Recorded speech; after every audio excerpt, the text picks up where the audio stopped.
In finishing school, Ginger returns to her familiar role of streetwise, wisecracking tough girl with the heart of gold and a good friend. Frances D had a nice career, with her breakout role in 1930's Playboy of Paris.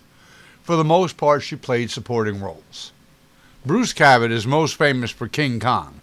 Otherwise, he had a successful career as a supporting actor, including appearing in 11 John Wayne movies.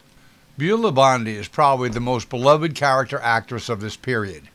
She was a star on Broadway and did not debut in the movies until she was 43. She was nominated for Best Supporting Actress twice and would be in another movie with Ginger later on.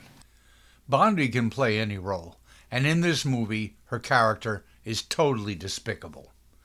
In her next movie with Ginger, Vivacious Lady, you will get to see just how charming her acting can be. Billie Burke was the go-to character actress whenever they needed someone to perform as a rich, entitled fool, and was very good at it, appearing in 82 movies over her long career. She was nominated for Oscar Best Supporting Actress for 1938's Merrily We Live and appeared in many great movies over her career. She is in one more movie with Ginger later on.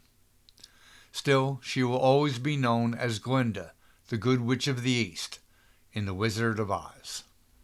I have stated that Ginger worked very hard to get ahead in the movies, epitomized by the month of May, 1934, where in less than a month 4 movies starring Ginger were released. Of course, they were not all produced within the month, just released. With What I Have, Ginger went back to back with these, with only 2 days between the end of finishing school and the start of Change of Heart. Ginger states in her bio she was loaned out to Paramount to do Sitting Pretty, while also doing an unnamed movie for RKO, either Chance at Heaven or Flying Down to Rio. The Paramount and RKO lots were right next to each other, and Ginger rode a bike back and forth between the two productions. In 1940, Ginger won Best Actress for her performance in Kitty Foyle, and it was a sentimental favorite. In Hollywood's close-knit, isolated community, they all knew how tirelessly Ginger had worked, starting as a specialty number in shorts, and striving to improve her acting, singing, and dancing skills through endless movies, working her way up until she reached the pinnacle, and never did stop working after that.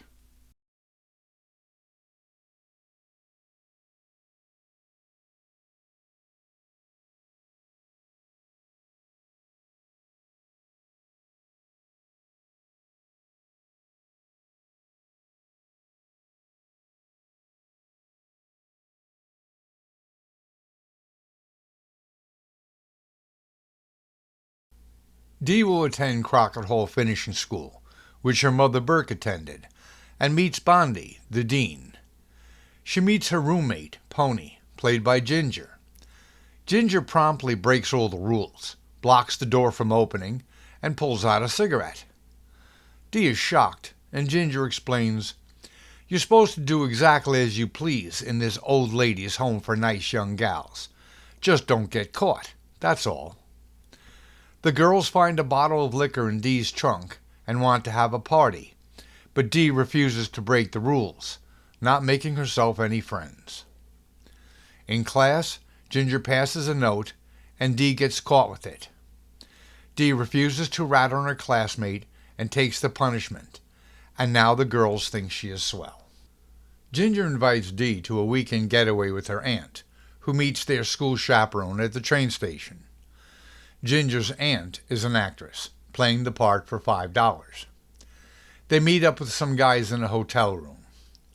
Dee is nervous about her blind date's intentions, but Ginger tells Dee to set the rules, and the guy will follow. Dee has never been drunk and says she wants to try it. They do not even notice the waiter, Cabot. Later, Cabot comes up, and Dee's date is drunk, hostile, and harassing Dee. Cabot tries to reason with this moron, but then has to knock him out cold. He advises a severely drunk Dee to get out of there before this guy wakes up and gets really nasty. When Cabot's shift is over, he finds Dee staggering around outside and gives her a ride back to the school. She wakes up confused, but then they hit it off. Cabot is an intern at a non-paying hospital, so he waiters to survive. Dee commits an inexcusable offense by driving onto the school grounds in Cabot's jalopy and is called into the dean's office. Dee is outraged when Bondi tells her appearances are the most important issue. Dee and Cabot have to sneak around to see each other, so Dee decides to invite Cabot to Sunday tea. Ginger and Dee are getting ready for tea and get along great. Cabot is told he is not welcome at the door. Dee is too late and watches him drive away. Angry, Dee humiliates an acceptable guest about his father's legal troubles in front of Bondi. Ginger is worried about her friend. You shouldn't have done that. Dee is grounded and cannot see Cabot, but is looking forward to an escape going home for Christmas. Her mother tells her she is going to Florida, so stay at the school. Ginger invites Dee to come to her house for Christmas, but Bondi denies the request.